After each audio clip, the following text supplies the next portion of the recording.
picturing our good. It is because of the infinite and accurate responsiveness of law that we are told by all metaphysicians the value of forming our concept or image of reality. Many teachers tell us to visualize or mentally picture the thing we desire, but it is not so much a necessity to form the image as it is to have the expectancy. The inner mind of us will often mould the pattern, for there is a spirit in man, and the inspiration of the Almighty gives him understanding. The major necessity is really not so much to picture the thing as it is to present the idea to the creative mind. Before they call, I will answer them. For the Father knoweth what things ye have need of before ye ask them. On many occasions I have made demonstrations in prosperity where the result seemed quite different from the anticipation, but better. Why was this?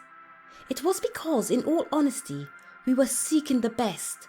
We did not know the absolute best, but creative mind did. We presented to creative mind the idea we wanted worked out according to the best pattern we could make. And as the artist sketches the idea which he wishes to embody in a picture, and then paints it with a skill beyond his first vision, so the master architect, the law, paints for us or brings into objective manifestation for us the idea which we held up as the image or word to it. This explains many cases where the spirit of healer and patient is right, even though their concept or image is apparently faulty. The great creative mind reflects back to us our coveted good with its universal plus added to it, just as Jesus said of those who give generously, "Give, and it shall be given unto you. Good measure pressed down and running over shall men give into your bosom." It now becomes necessary to make even clearer the principle of ideation of which we have been speaking. We must learn to distinguish the activity of creative law through ideation as opposed to concentration. We must learn the infinite superiority of the one over the other. If we are to become successful in the work of healing and helping humanity, it is through the principle of ideation or image formation that the spirit creates or passes itself into manifestation. Being is becoming manifest through the creative faculty acting on the pure image which spirit projects. When spirit begins to create a universe, it has at first no pattern by which to guide its creation. It has no rose uttering its sweetness on the air, no bird a twitter in its leafy nest, no star gleaming in the crystal blue. It cannot have these as a pattern, for they do not exist as yet. It must therefore use its imagination. It must imagine a rose. It must picture a star. And so it does. In the vast chamber of originating spirit, the divine canvas is unrolled, and the great artist dreams forth the beauty of the spheres, celestial visionings, glorified concepts, spirit sketching in a world. But whatever God thinks must become. Being at once begins its becoming, and the great law of mind, which is its method of activity, takes up the image and bodies forth a world. This is the meaning of Genesis. The Spirit of God moved upon the waters. Waters is the esoteric term for the law or creative mind.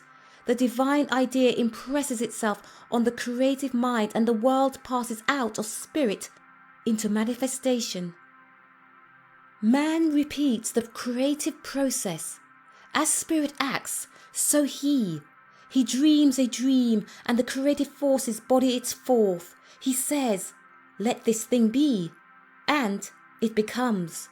He does not make it, he accepts it. See how it is all lifted out of the region of struggle. He does not have to say his beads, nor do his affirmations, nor concentrate desperately upon it. We have had people enter our office with their will all screwed up to the sticking point, muscles tense, teeth set, determined to see this thing through. If will can work, it surely will. They have got hold of a thought and are clinging to it like grim death. This form of concentration is, to say the least, unwise, whether practiced on oneself or another. It acts on the supposition that the mind or will of the individual is creating something rather than controlling its creation. Indeed, the will does have some power, but the minute the thought is diverted, everything flies apart. Many become discouraged after practicing this method for a time. Their thoughts fly away from them and they despair of ever catching them again. They find a good thought, corner it, grab it by a wing, and it slips out of their hands. Away it goes, and they after it over the fence and through 100 backyards. Finally, it is again captured, but only to escape, until the wearied mind gives up the pursuit and says, I haven't will enough to do it. Yet healing on this basis, that of the human will rather than the divine mind, has been the only kind generally accepted by organized religion. This fact is easily proven by reference to literature on the subject. The world has been slow to learn the lesson the Master taught. Take my yoke, the yoke of the Spirit upon you, and learn of me, for my yoke is easy and my burden is light. The way of the Spirit is a better way. Concentration is not your creative agent. Of my own self, I can do nothing. The creative mind within you and the creative mind in which you live, move and have your being does your work for you. Your part is to formulate your idea and let the Lord do the rest. Suppose your mind does wander.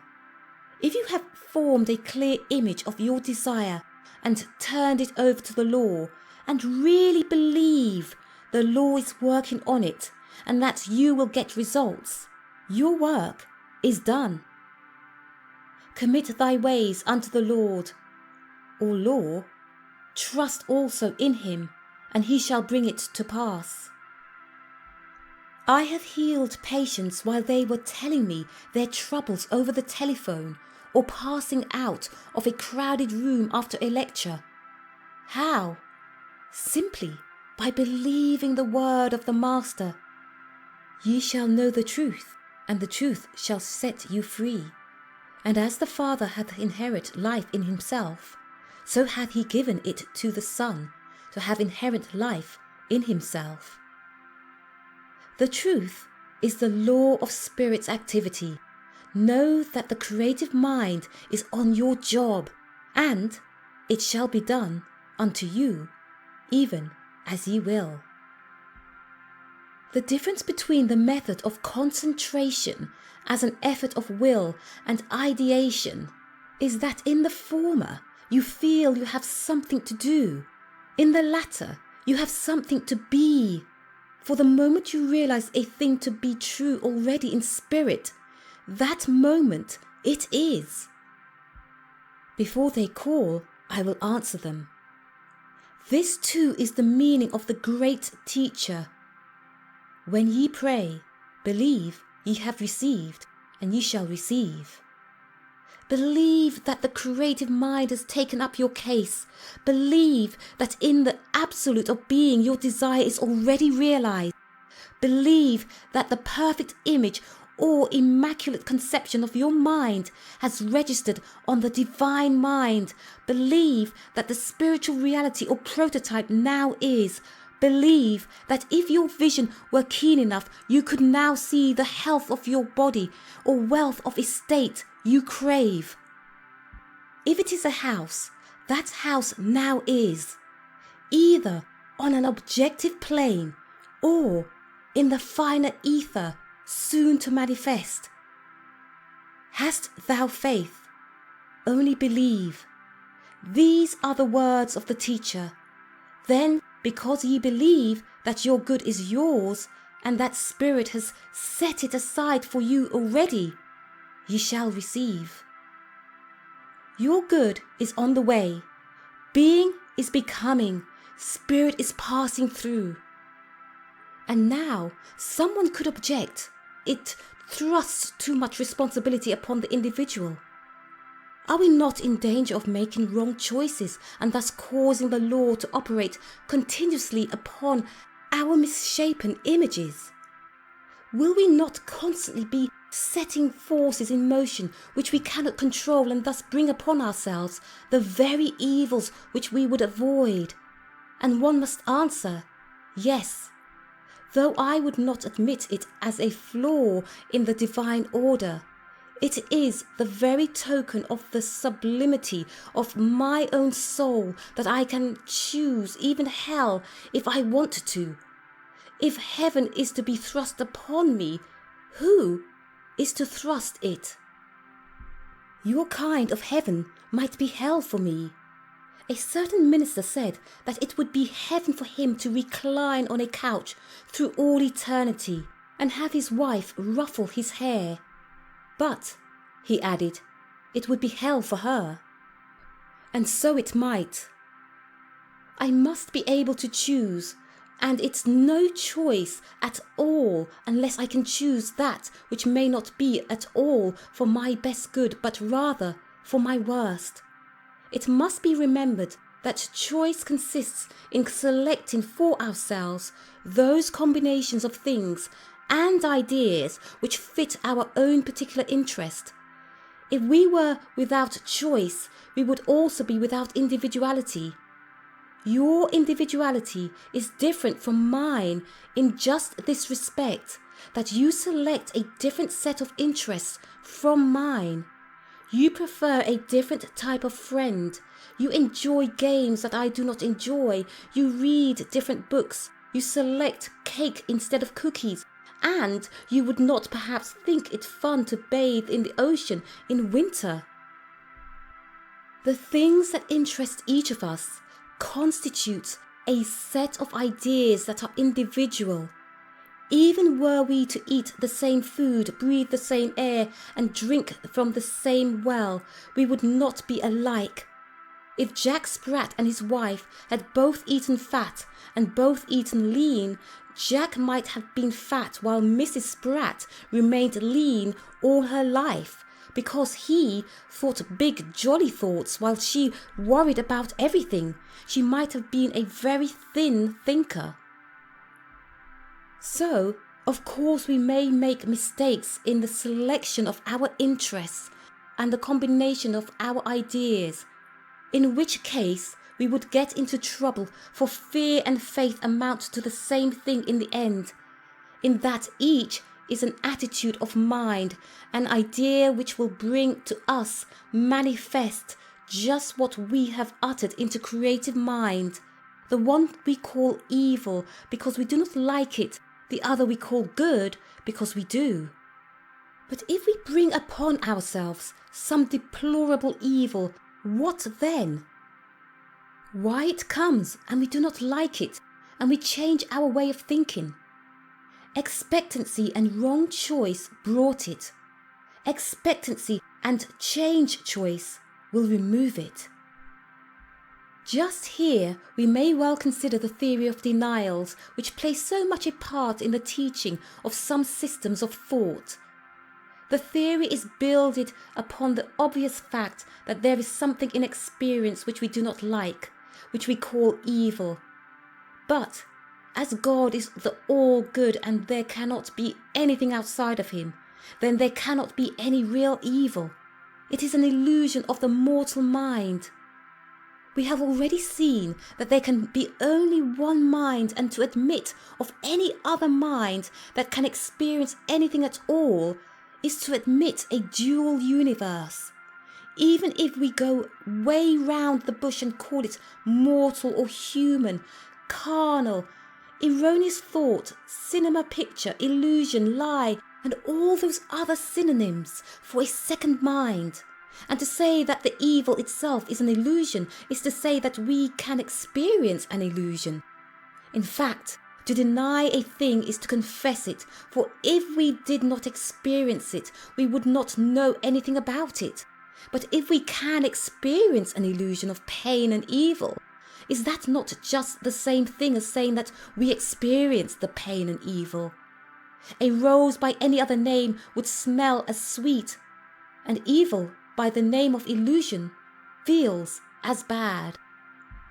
We have already seen, however, that whatever we experience is the physical expression of a superphysical idea. That is, we bring forth in form just what we conceive in thought. Our partial view of things, our mistaken choices have brought forth the monstrosity at which we shudder. Clothed in flesh, we perceive how wrong or vile was our thought. But here it is in flesh or in circumstance. What are we to do? Forget what we do not want and declare what we do want. In cases where the thought cannot conceive the perfectly rounded idea of health or prosperity on account of the immediate circumstances of pain or lack, it may sometimes help to state, I do no longer allow it. It shall not be. In this, you do not deny the experience, but you refuse any longer to recognize it. I have a great friend, a powerful healer, who tells me how she acted in her own case. Being resolved to be free of her sickness, she felt impelled to a vocal declaration, but lived in an apartment where she could not make all the noise she wanted to. So she cast herself on the bed, buried her face in the pillow, drew another over her to stifle the sound, and yelled at the top of her lungs, somewhat like this: I won't be sick. I won't be sick. I will not have it. These may not have been her exact words, but it was her thought, and it healed her. The purpose is to get rid of the feeling one has of suffering and sorrow and unhappiness and want, and to make way for the influx of health and all other forms of good. This enables us to hold up the clear image or feeling of the thing we desire, and creative mind then has a clear pattern to work upon to bring forth our idea into physical expression. Thus we see that in this system of teaching there is no room for denials at all.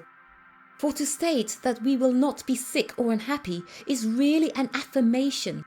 To say that we will not yield to the fear or danger in which we find ourselves is not to deny that what is so plainly evident to us is an experience, but to affirm that it cannot get us. So the 91st Psalm does not state that no one ever falls or suffers from plague, but it does say, it shall not come nigh thee, only with thine eyes, not in your own personal experience, shalt thou behold and see the reward of the wicked, because he hath set his love upon me, therefore will I deliver him. Deliver him from what? Certainly not from an illusion, but a real peril. I will set him on high because he hath known my name. It thus becomes clear that the determining factor of our lives, whether for good or ill, is the concept of idea which we hold. If our thought is ever upward in expectancy, we shall ever draw to us the finest and the best. If we picture the lovely and true and expect it, verily our faith shall have its reward. Note what we have said. If we select our good and paint it in living colours of faith, it will come to us. Many there are who think good thoughts and wish for the best to happen. Once in a while there rises a man who commands it to appear, and it does appear. because he believes that it will come.